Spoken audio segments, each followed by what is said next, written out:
Around savings, and today we're looking at the myths that would prevent savings. The myths that would prevent savings. Let me take one first. Okay. Before we go into the business of the one of the biggest myths that I've seen, especially on the internet, when it comes to preventing people from saving, they say that the one way you chop today, you go carry go. So the one way you chop today, now you go carry go. So you see someone at the amala joint buying like 3 ogufe of like 400 naira and 7 wraps of amala, saying, and the one where I eat now. How about you, Mr. Charles? No, but you see, thank you very much for that meat. Like I said, it's a meat.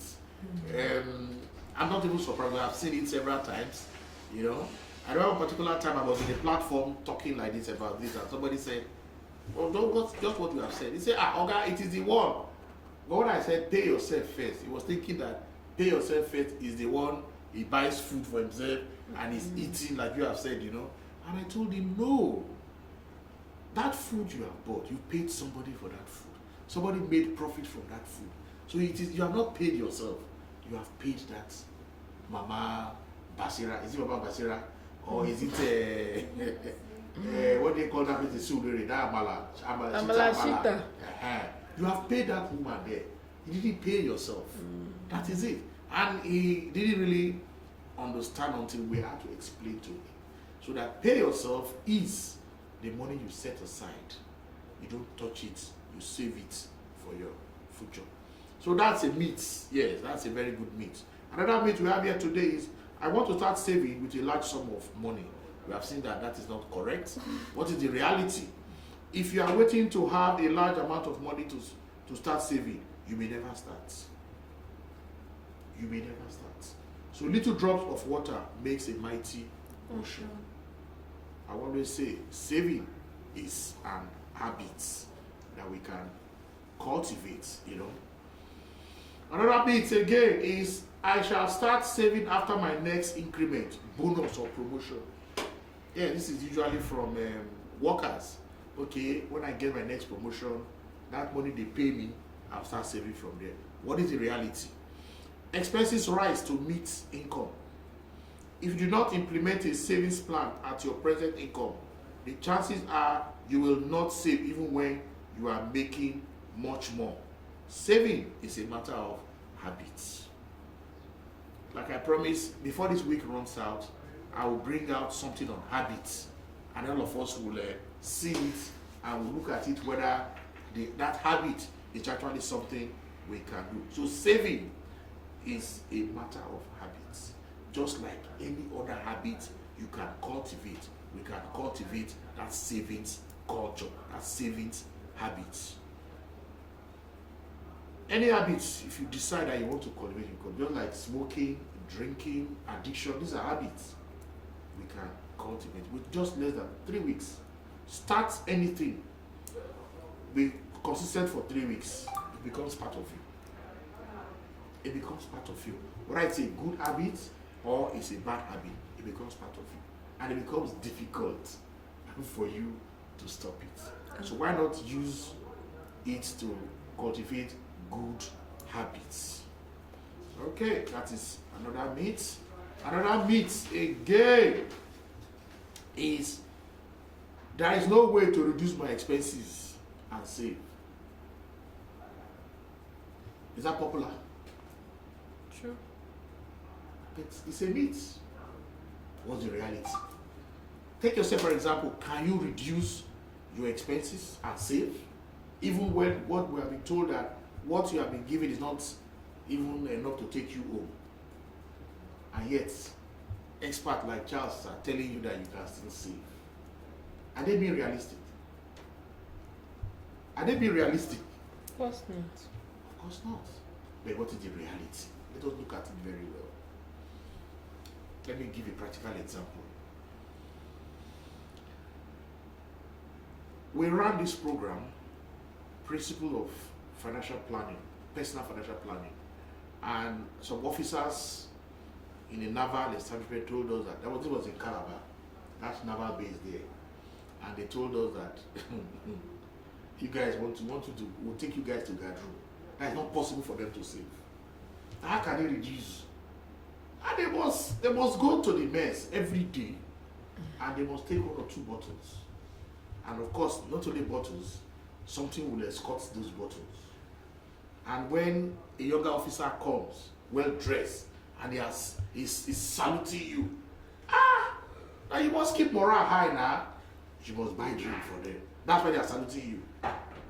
They can't just salute you and you don't perform as a senior officer. So we're not saying, and you do that every day. We're not saying, what if you reduce going to that mess? Instead of going every day, why not go 3 times a week? So you can say that you have reduced that money. You can keep it and you save. Is that not possible? Of course, it's very possible. It's possible. Then, if you go to that mess and you take 3 bottles every day, can't you reduce it to 2? Is it not possible? You won't die. Instead of taking 3, you take 2. We are not telling you not to take, you take 2 instead of 3. Then, if you buy for about 5 younger officers, instead of buying for 5, why not just buy for 2? Consciously you reduce, and you can now find the money to save. So you can reduce your expenses and you save. So what is the reality of this myth that there is no way to reduce my expenses and save? The reality, experts say that if you write down each time you spend money and closely monitor and review your expenses monthly, you can achieve a savings of up to 20% of your expenses. Keeping record of your expenses. Like if we ask people now, how much did you spend last week? They have forgotten. But if you have a jotter, do it the old way, and you record it on a daily basis. On Monday, you put the dates, you record all your expenses. Tuesday, Wednesday, Thursday, Friday, Saturday, maybe on the Sunday, you add up everything. And you will see you will see where the money is going. Once you are if you're able to do that, you can save 20%. But if you don't keep record, you don't see it, you will not know. So when we told these naval officers that this is the reality, and they took it to practice, and at the end they told us that yes, seeing that, so I spend this much on just drinks, you have that tendency to reduce. Nobody will tell you. You will reduce your expenses. Yes, time doesn't apart. We'll quickly take the next myth. I shall start saving after paying off my personal debts. I have so much debts. I can't save. Let me pay everything first. That is a myth. What is the reality? You should continue to save no matter how little, even as you repay your debts. As you are repaying your debts, keep saving. You have to make it a habit to save no matter the circumstances.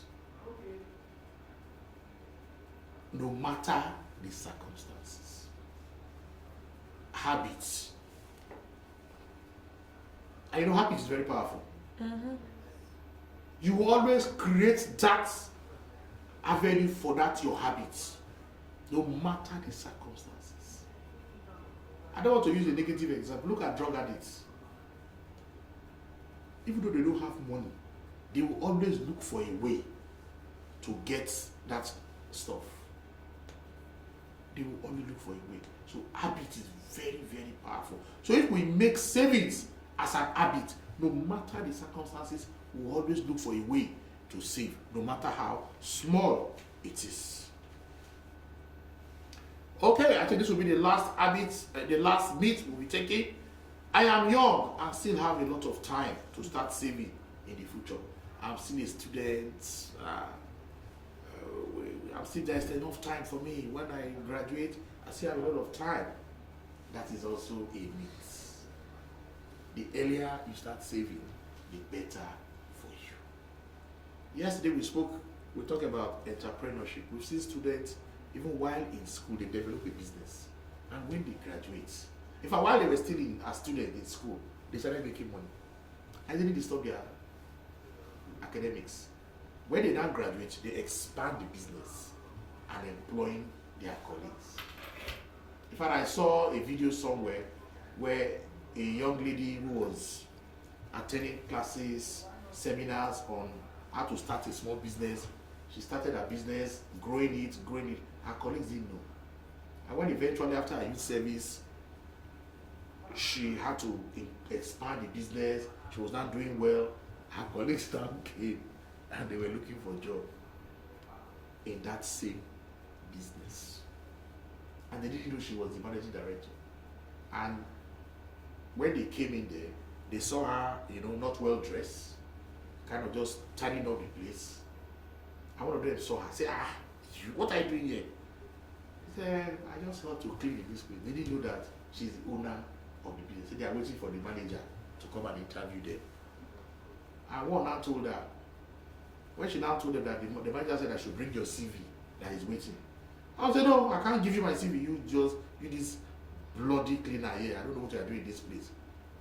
The two of them. It was only one of them said, okay, manager sent you to collect her CV. Before you knew what, the manager came out. They said, hey ma, yes, these are the people that came for interview. And they were confused that she's the owner of the business. So you can see that don't say you are still young, you start saving when you get out of school. You can save right where you are. So the reality for that myth is having time on your side is the best reason to start saving. Now, the sooner you start saving, the less you have to save to achieve your financial freedom. So these myths, they are not reality. We have seen the reality. Savings should be taken as an habit, and all of us can save no matter the circumstances.